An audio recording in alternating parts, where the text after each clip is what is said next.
It's a heritage listed big grand house, but once was the old Burnside Hotel. The clients, they like to spend time together as a family, especially around the kitchen. They also like to entertain friends and family, so one of the main briefs was to actually have a nice open kitchen living area where they could do both things, you know, spend time together as a family, cooking on a weeknight, or have friends over on a Saturday night. So we came to Adelaide about 5-6 years ago to look for a school for the kids, and we saw this and it drew my attention because it has so much character. It's very unique, and so we booked an inspection and I fell in love with it. I felt it was important for us to inject our own personality into this space, and for a family that entertains all the time, it was very important that we have a nice functional kitchen. Susan got in touch with Craig and I mid-2020, and it was a rather long and thought out design process. We decided to get a Telebond involved in the project, and full credit to them, they've absolutely nailed the design. We found Craig through signage, and the project always looked tidy, and once I rang Craig, I didn't look back.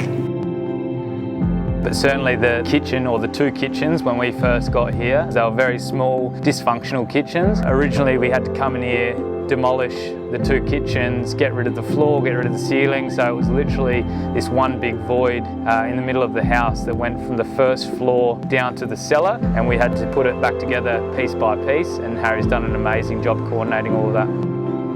Yeah, and I guess that demolition stage was probably the most challenging due to this house being built in the late 1800s, and you're trying to open up a pocket, especially if that servery window, and you're holding up 2 stories worth of old stone that can't move a millimetre basically, and then you've got that adjoining room with the lead light ceiling that can't be replaced. So just being methodical about our demolition process, just so when we can leave this project, it's a beautiful state listed heritage home, and it's an honour to be here and do some work to it. So we really want to leave it in the way that we found it and actually enhance it, which we have.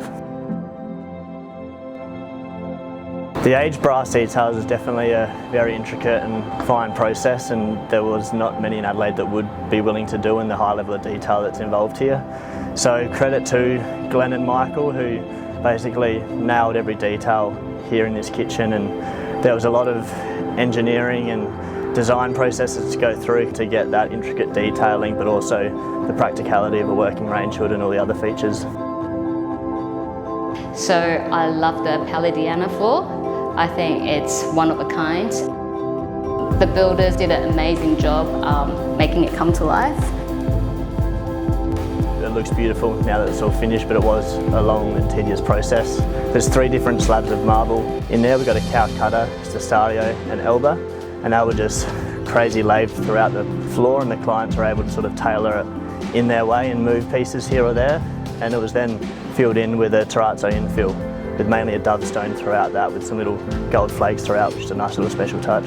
It was a big reveal at the end, and it was nice seeing Susan and Tan excited when that ram board finally came up as the Palladiana floor was finally revealed, and to see the look on their faces and they can finally use their kitchen they've been dreaming of is pretty rewarding, and seeing the end result sort of speaks for itself. I was very, very pleasantly surprised. They've exceeded all our expectations. So there was such a great mob to work with. The project was done with a lot of care. The team they've got, top blokes, really willing to accommodate all our requests, and I played with some appliances on the weekend, and that was a lot of fun. I can't wait to sink my teeth into it.